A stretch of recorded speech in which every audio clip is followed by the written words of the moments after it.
It's the AWS Developers Podcast. Today we're talking about the AWS Trust Center.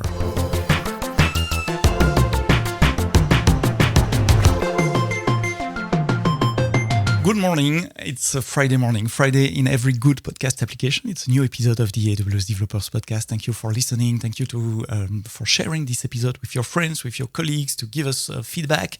Today we're going to talk about security in the broad sense of security, compliance as well. Trust, I think it's the heart of this episode, with a new set of resources that we recently launched at AWS. It's called the AWS Trust Center. And to talk about that, I have the privilege to host in this episode Chris Betz, your CISO. I hope I pronounced CISO correctly, Chief Information Security Officer of AWS. If you have to define the new Trust Center in one phrase, how would you define it? If we do it right, it is the one place that you go to find everything you need about trust on AWS. That's very clear. But why did we create this resource now in 2025? I mean, we have historically a lot of documents about compliance, about security, about trust. So what was the reason, the business need, or what our customers were telling us? Well, you bring up a really good point. I mean, security's been at the foundation of how AWS operates. I mean, let's go back, 15, 20 years. When AWS launched, one of the things that Andy Jassy recognized really early on is how incredibly important trust is to get in the cloud. Some of us may remember these days, people who are old like me will. But there was a time when we were all really skeptical that the cloud could do security better. And so Andy had this insight, this thought that security has to be the single top priority. And of course, when we say security, what we really mean is trust. We need our developers to trust us. Trust is really part of the DNA of Amazon. It's not only AWS, because if we look back at the 90s where Jeff Bezos and the other launched Amazon, we ask our customer to give us their credit card details. Back in the days, in the 90s, that was a crazy thing to do. And with AWS, we go one step further. We ask our customer to give us to lend us or to let their data stored on AWS. So that's even one level above that. That's a great point. And frankly, it's not unique to us.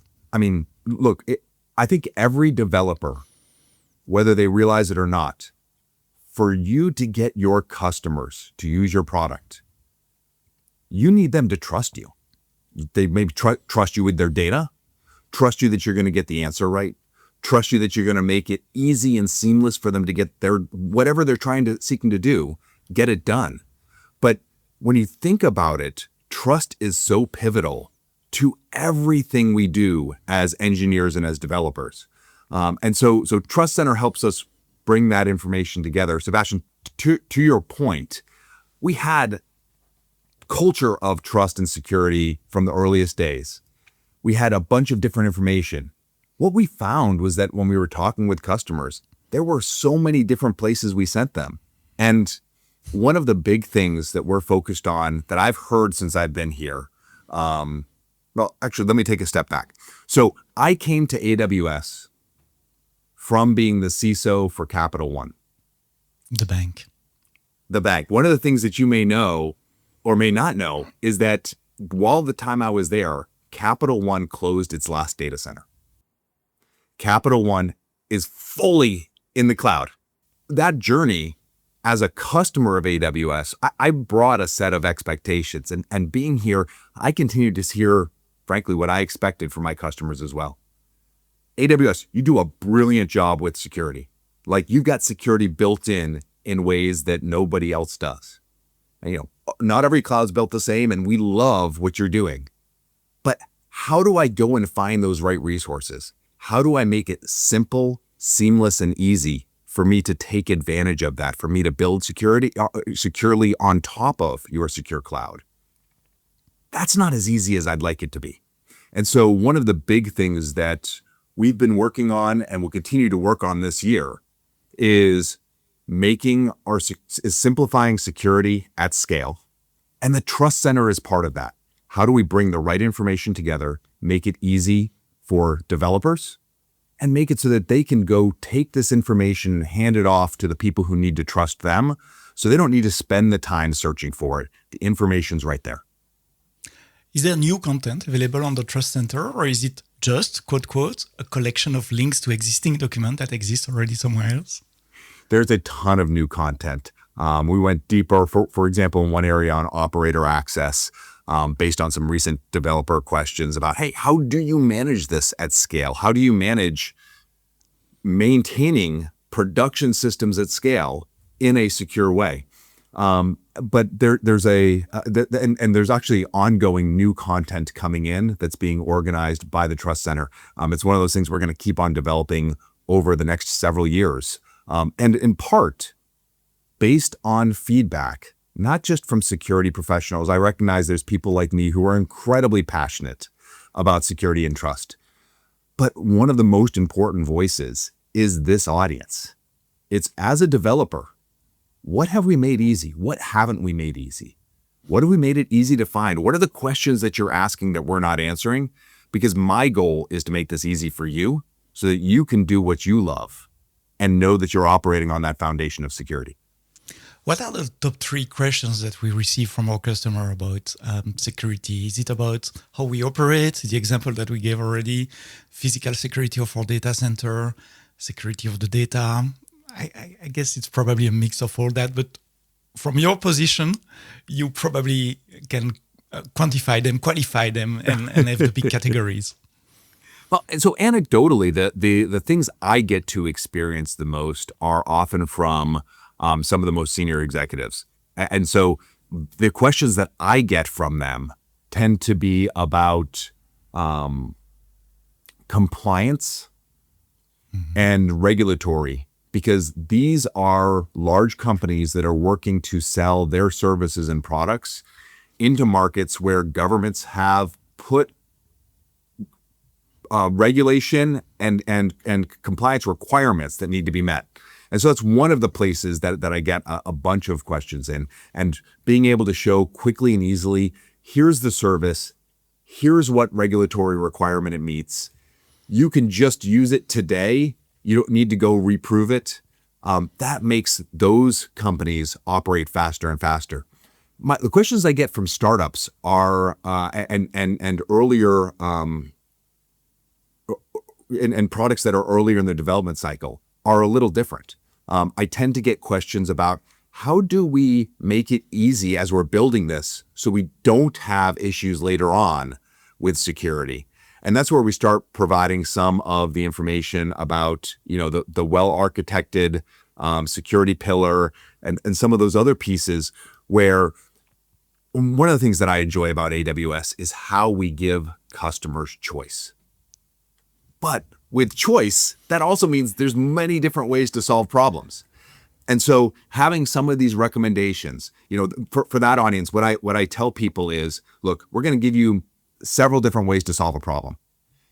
Pick the one that works for you 90% of the time. Use that well-architected framework to help you do that. Use tools like organizations, IAM, and other places, CloudFormation, to make it easy and repeatable to do this, so that you, as a developer, don't need to worry about these steps later on. And then go ahead and operate. And so it's fascinating, the difference I get between where people are in their journey. But in both cases, if we do the Trust Center right, if we've done it right, we should help you quickly find those answers. And that's my goal. You're the second person talking about the different ways to do the same thing on AWS, and the way we internally at AWS try to help our customer to answer this type of questions. A few weeks ago, I had Craig Wilson, he's director of the documentation, the SDK and the CLI, and he was telling the same as you. There are many different ways to to do things on AWS, and we need to clarify, we need to provide guidance, and a bit more prescriptive than what we used to do before, saying, hey, you have 17 different services to launch a container. pick up the one which is right for you. No, we are trying to guide customers as well. I asked the question about the big categories of question you answer by industry. Is there different answer by geography as well? This podcast is listened roughly by 40% of the people in the US, but the rest is in the rest of the world, 60%, LATAM, Europe, and Asia Pacific. It's a great question. I think about security and trust globally. I spend, as my family knows, more time on the road than I'd like. But that's important because I get a chance to go meet with customers, frankly, around the world. And so I know, especially in Europe and South America, for example, I frequently get questions about GDPR and some of the EU trust frameworks and how we've done that. And we've got that dead center on the Trust Center because I want to make sure that information comes out. Depending on where I am, I also get a bunch of deep questions on the technical underpinnings, but that's pretty much global. And so, yes, we do get questions from all around the world, worried about different regulatory regimes. One of the amazing things is the amount of different regimes and certifications we have. We're able to target each country, and frankly, this matters to so many of us because the internet is global. And so even if whether you're a US company or you're a German company or a French company or a Singapore-based company, you are building solutions, sometimes that are local, often that have to operate globally. And our goal is to make it so that you've got that foundation that lets you operate globally, no matter where you are. Yeah, I was asking the question because I saw GDPR in the front page, and that's an important subject in Europe, obviously. Very much so. But also other countries that operate or that are selling services or products to European customer. If I navigate to the Trust Center, what can I expect to find? There are like 5 or 6 different categories, groups of links. Can we go into the details of each of these categories? Sounds perfect. Actually, just so you can all follow along, if you go to aws.amazon.com/trust-center. And the link is in the notes of the podcast. So in whatever application Perfect. you're listening this episode, you just scroll down and you will find the link to the Trust Center. You can look at the page while you're listening to Chris. So we lead off with a quote from Matt Garman because, like every good page, we should begin with a quote. No, but in all seriousness, it's funny. Matt Garman, as soon as he was announced internally as the new CEO of AWS, pulled together all of his vice presidents. And we'd all been working with Matt for a while. He's been here for a long, long time. And so I love to tell this story because it's so true and I didn't have to do anything. So we started off, of course, giving him a little bit of a hard time because that's just the way we operate at AWS. And then he finally kicked into the conversation. He said, one of the questions that I've been getting is what's going to change? And he said, actually, I want to start off with what's not going to change. Security is our top priority. Right next to security is reliability. Operational excellence. Yeah. Customers need to trust us. And so I didn't have to pay him. It was awesome. And so when you see this quote about delivering security and operational excellence, this is exactly how he thinks. He took the first words as the new CEO to foot stomp with his leadership team that this is the foundation. So yes, so that quote is not just to show it; it's because that's how he actually thinks. But let's go through. So you'll see that there are several different sections here. You've got a security section, a compliance section, data protection and privacy, operational visibility, and then some other sections that show how to report an incident or agreement in terms. So shall we begin with security? Because it's near and dear to my heart. Let's go into security. Sounds good. So in the security section, there's several different resources that I think are really important. we begin with culture of security. Why? One, because it's the foundation to how we think. Security is not just about tools and processes and methods and mechanisms. Security is also about a culture. It's that value. It's what Matt launched or relaunched as his first action as the new CEO. And that's both an important foundation for us at AWS, but it's also a tool a lot of companies use. And so I want to make sure that people have those right resources available. The next question that we get often asked about is our data centers, because the first thing that they think about is, hey, I mentioned it with Capital One. We closed our last data center and moved to the cloud. Great. So what do you do to secure your data centers? Well, we lead you through what those controls look like there.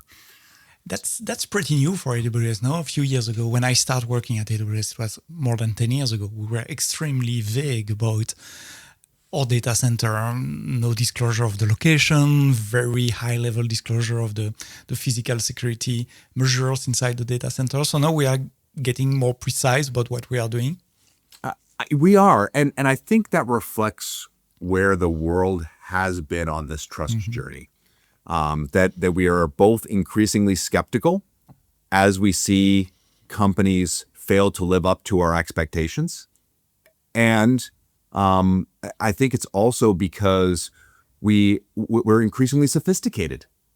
And so we really want to more deeply understand. And so for me, it's important that we provide that visibility so that customers can understand how we're operating and understand that this isn't just lip service. These are not just things we say, but we actually have the practices behind it. And I think our track record shows that.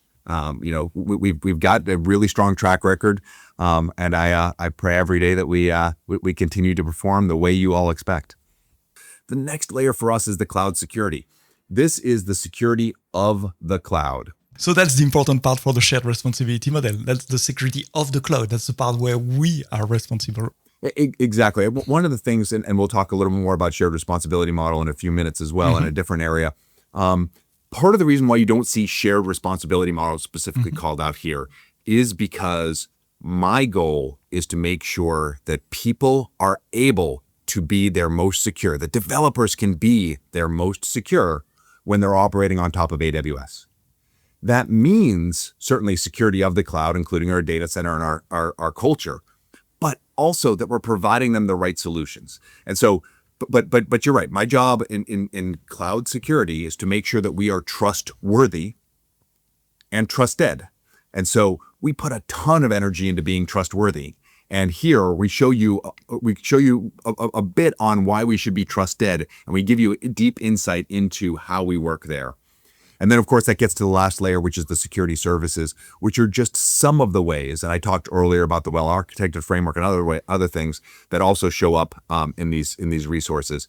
But here are the capabilities that we build that make it easy and seamless for you to be secure when you're operating in the cloud. And so security of the cloud, that's my responsibility. Security in the cloud, that's where I spend every day working with partners and engineering teams across AWS to provide you with the best solutions so that you can be secure in the cloud. And you mentioned a bit earlier that for large companies, security is one thing, but compliance, being able to demonstrate security is one of the main priorities as well. That's the second pillar of the Trust Center, the compliance aspect. Exactly. And so if you go into the second section, you'll see the information about the 143 security standards and compliance certifications that we all have in order to help you be able to meet your customers' needs, in order for you to be able to go and show them that we're doing the right things and that you've got the right foundation. And so this will lead you through the overview there, the programs, the services that we have, all of our compliance reports, including EU data protection and GDPR, as you called out earlier, and even the ability to get in and do some cloud audits and go through the Cloud Audit Academy, know how to use this data. My hope for most developers is that they don't have to spend a lot of time here, and that if we've done our job right, you're quickly able to get the information that you need for your customers so that you can focus on building the best possible tools on top of that. But my other hope for you is that in doing this work, we have taken a ton of work, or a ton of labor out of your job building a secure solution. Because if we're able to provide all of these certifications, if we're able to provide all of this evidence for you, that means that you don't have to go back and do it on your own, and that lets you build better solutions faster. That's what I hear from banks in Europe migrating to AWS as well. They say we choose AWS because you are compliant to so many different standards. And when we need to prove that to our auditors, we can just give the compliance certificate that AWS is providing. And of course, on top of that, they have to build a compliant application. But that's, again, the shared responsibility part. Exactly. And in regulated sectors, it's incredibly important. And in so many of these, there's both data and other pieces that show up in the reports, as well as in many cases, third-party attestations. So it's not just us saying it, it's others saying it for us. And that helps, again, both with the trust that people should have and the developers should have in AWS, as well as meeting the requirements that and the compliance expectations that your customers have. The third pillar in the Trust Center is data protection and privacy, and that's a big one as well. Most of the when I meet developers that are still a bit skeptical about the cloud, yes, still in 2025, one of their remarks is, yeah, but I'd like to know where are my data and who can access that, and I feel more trust if I can touch the machine, if it's my data center or my basement. That section is there to answer these type of concerns. Well, and it is very important. And it's important for a number of reasons. It's knowing where your data is. It's knowing that you're going to have the right experience for your customers. And that's why we provide a slew of different controls. The ability, because at the same time, developers need to be able to have global reach for their solutions and their services. They need to have the resilience and the other pieces that are so complicated and hard to build. And that's part of data protection and privacy is also availability, making sure that your customers can get to the data that they expect, and that when it's deleted, it's actually deleted. There's so many different elements here. And this to me goes hand in hand with our security priority. And is a great example of where AWS builds not just the regulatory compliant methods, but has also invested over years in the right mechanisms, the right tools, the right technology that enable us. And so the data protection and privacy space will take you through this, not just how we meet the compliance regulations, but also the technologies that we've used here. So for example, when you use AWS, regions are geographically based, and you can choose where you use your services, where that data is provided. But in addition to that, there's a large set of technical controls that to me are really important, because it's one thing to have a service tell you, here's how it operates. It's another thing to have technical controls that have been third-party validated that tell you that provide deep protections over your data. We all know, how to protect data in motion using TLS and other things.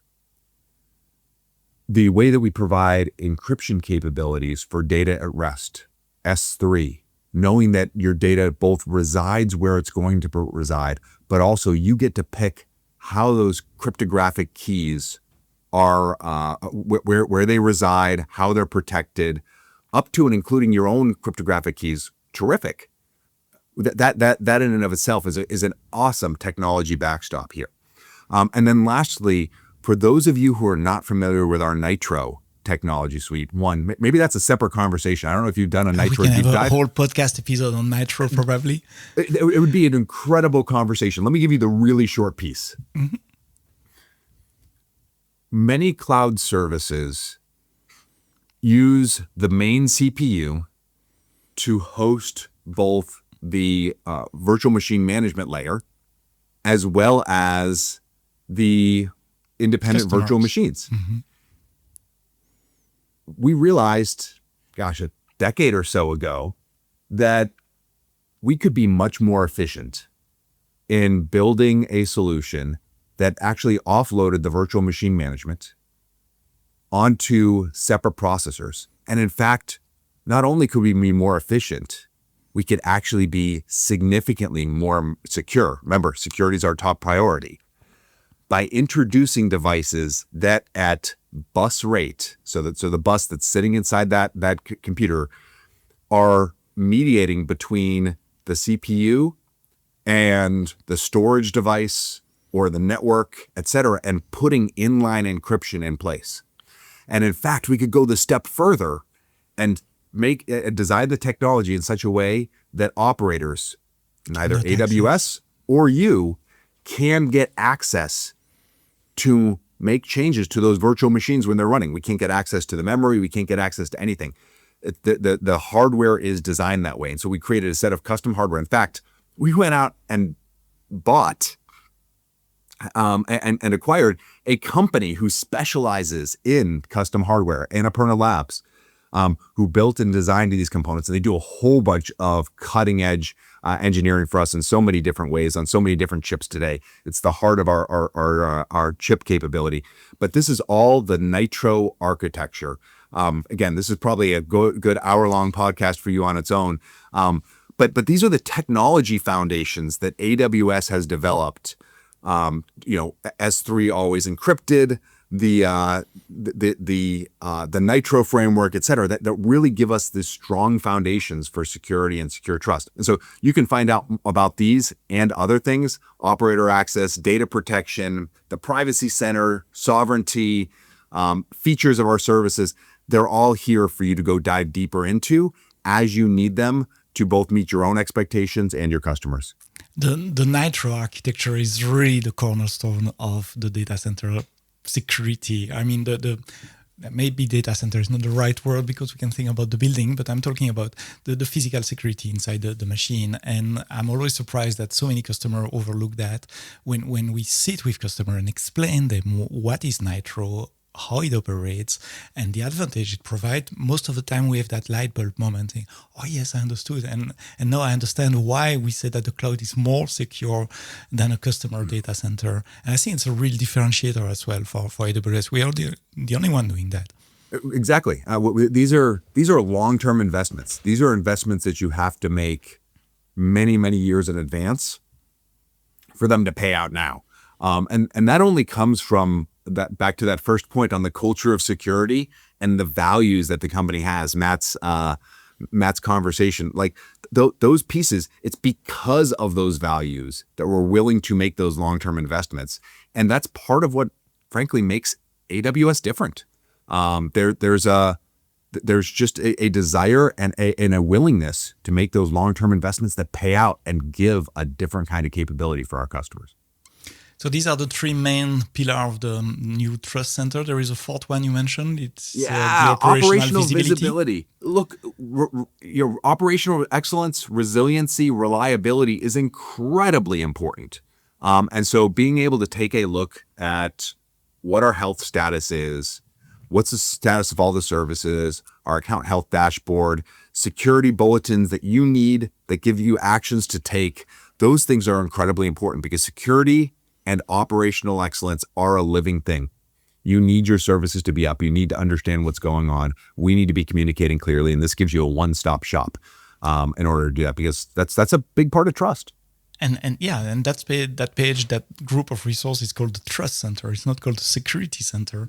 Exactly. And being available for a customer, it's not only the security, it's also just delivering, providing the services.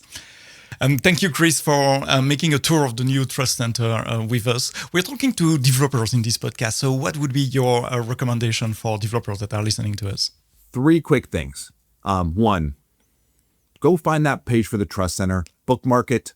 Hopefully you don't have to use it too often, but when you do, hopefully it makes it easy for you to go and make sure that you're able to backstop the trust that you're building with your customers. Secondly, give us feedback. Are there questions that you have that we could help you answer better? How do we help you be more successful at building trustworthy products that your customers love and trust? And lastly, use the technologies that help you implement security consistently at scale. Look at organizations, cloud formations, guard duty. Look at those technologies, IAM, that help you make things easy at scale. Back to the conversation we had earlier on choice. Help me understand if we're making it easy enough for you or where we can help you make that faster. So bookmark the page. Hopefully you don't need to access it too frequently, but it's there and it's in the note of that podcast. Give us feedback, and there is a feedback form and chat and phone number and everything you need to contact us. And the link is available right down from that page as well. And continuous learning. Learn and learn to use the AWS services that are foundational to security. Perfect. And one more. If you, like me, are passionate about security and trust, and you enjoy getting engaged with either AWS leaders or just one-on-one, sit down on a whiteboard with an engineer to talk about reliability, security, privacy, or other topics, best practices, way to make it easy, come join us at Reinforce 2025 from June 16th through 18th in Philadelphia, Pennsylvania. If I can ask you to post the link as well, but for those of you who are just listening, go to Reinforce, reinforce.awsevents.com, and you'll find all the information you need there. And that's June on the East Coast, Philadelphia, in just a couple of weeks, of months now. Yes, exactly. Chris Betz, your CISO for AWS, thank you for answering my question and describing the AWS Trust Center, that collection of resources that you as a developer can use to understand the cloud security and to communicate about the cloud security to your stakeholders, to your customer, to your manager maybe that doesn't understand yet the cloud security. Thank you for having listened to this episode until the end. See you next week in all good podcast application. But now, go build.